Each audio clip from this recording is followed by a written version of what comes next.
गजा मारणे गुन्हेगारी जगातील एक थरारक कहाणी।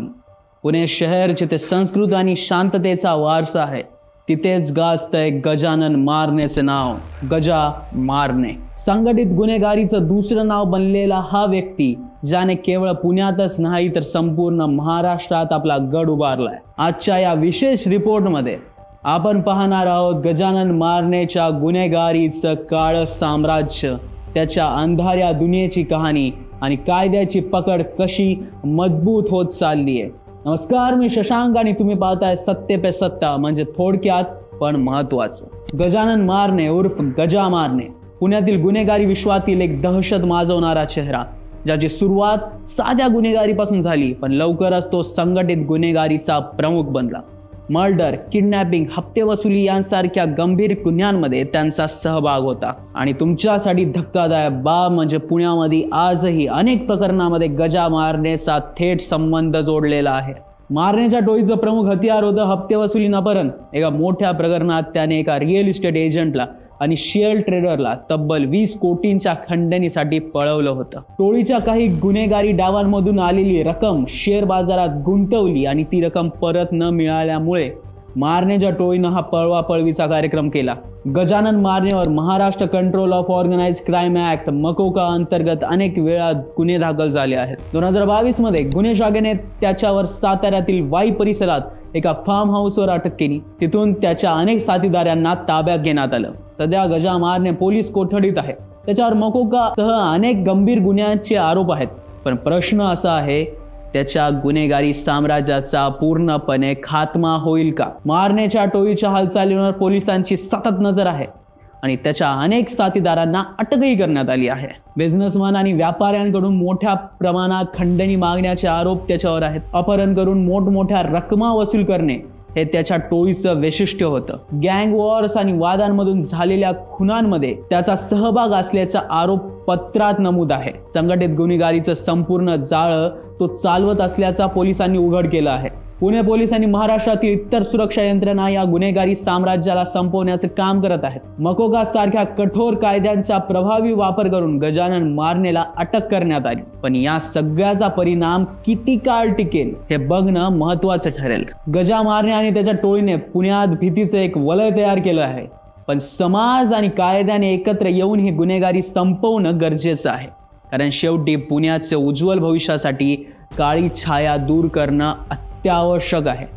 गजानन मारण्याचं साम्राज्य अजून किती काळ टिकेल याचा अंदाज आपण लावू शकत नाही, पण पुणे पुन्हा एक शांतमय शहर बनवण्यासाठी प्रयत्न तर चालू राहतील। पुणे जे एकेकाळी शांतता आणि संस्कृतीचा गाभा मानले जात होते, पण आता ते एका नव्या रूपात उभं राहिले, जिथे संस्कृतीच्या कडेला गुन्हेगारीचा काळा डाग पसरतोय। हा प्रवास आहे त्या संघटित गुन्हेगाराचा जे पुण्याच्या सामाजिक आणि आर्थिक जीवनावर प्रहार करत आहे। ऑर्गनाइज क्राईम म्हणजे संघटित गुन्हेगारी फक्त बंदूक आणि धमक्यापुरतीच मर्यादित नाही, त्याचा थेट फटका बसतो पुण्याच्या अर्थव्यवस्थेला।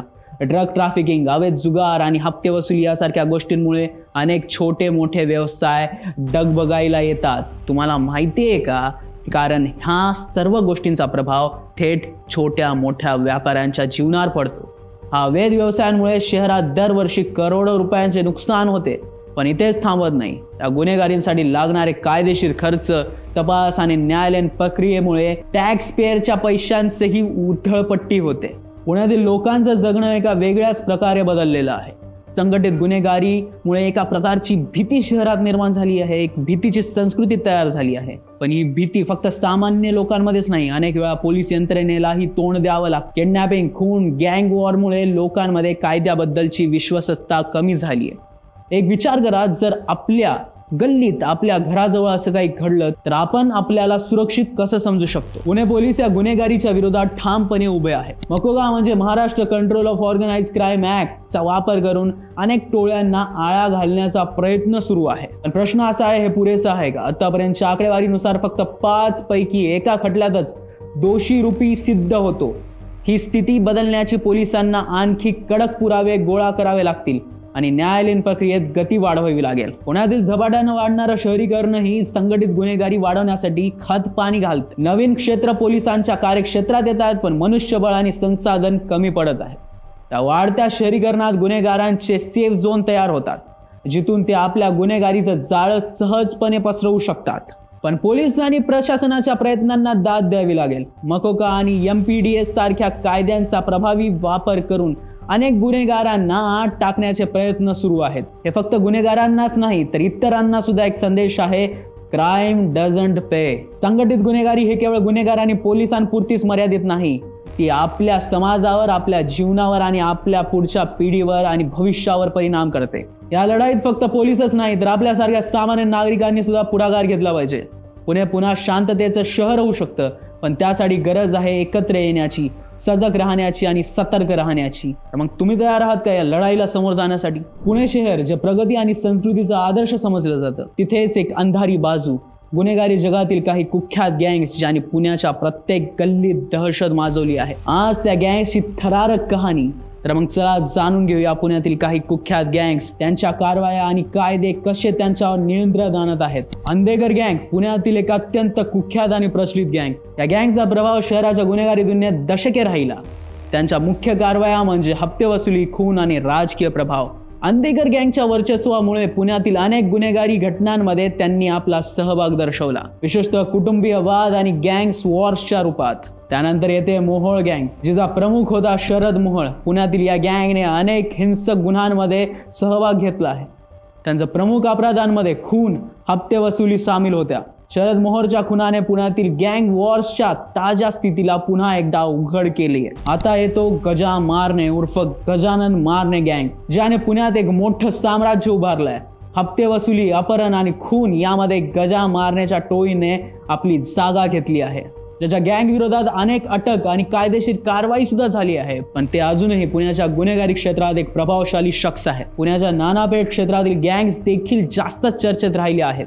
या गँग्स प्रमुख गुन्ह्यांमध्ये बेकायदेशीर दारू, जुगार आणि हिंसक कारवायामध्ये सामील होत्या आणि अंधेकर गँगचा या क्षेत्रात पण प्रबल प्रभाव आहे. पुण्यात आजकाल काही नव्याने गँग्स उभे राहिले आहेत. या गँग्समध्ये आपसातल्या वॉर्सच्या कारवाया आणि इतर गुन्ह्यांचं प्रमाण वाढलं आहे, ज्यामुळे पुण्याच्या शहरातील गुन्हेगारी दरात वाढ होऊ लागली आहे. पुणे पोलिसांची कामगिरी अनेक कष्टांची आहे. कायद्याच्या कडेला खूप आव्हाने असूनही पुणे पोलिसांनी Maharashtra control of organise crime act MCOCA अंतर्गत अनेक गँग्सला आपल्या ताब्यात घेतलं आहे. विशेष ऑपरेशन्सद्वारे गँगच्या सदस्यांची अटक केली जात आहे, पण गुन्हेगारीच्या पोळलेला जाळ अजूनही मजबूत आहे. पुण्याच्या गुन्हेगारीला साम्राज्याचं रूप बदलत असलं तरी या गँग्सच्या कारवाया पुण्याच्या समाज आणि अर्थव्यवस्थेवर मोठा परिणाम करत आहेत. पण कायद्याच्या अंमलबजावणी आणि समाजाच्या सहकार्याने पुन्हा गुन्हेगारीला पराभूत करण्यासाठी एक मजबूत पाऊल उचलता येईल. पुणे शहराच्या अंधाऱ्या कोपऱ्यातल्या या गँग्सच्या कहाण्या तुम्हाला थोड्याच वेळात दाखवण्यात आल्या, पण तुम्ही सतर्क राहा आणि हे लक्षात ठेवा, आपण पुण्याला आणखी एक सुरक्षित शहर बनवू शकतो. आता इथेच थांबतो. पुन्हा भेटूया एका नव्या विषयासह. जागृत राहा, सजग राहा आणि पुण्याचं उज्ज्वल भविष्य घडवण्यासाठी योगदान द्या. अशाच माहितीपूर्ण विश्लेषण आणि क्राईम स्टोरीसाठी पाहत राहा सत्य पे सत्य. आणि हा व्हिडिओ आवडला असल्यास लाईक, शेअर आणि सबस्क्राईब करायला विसरू नका. धन्यवाद.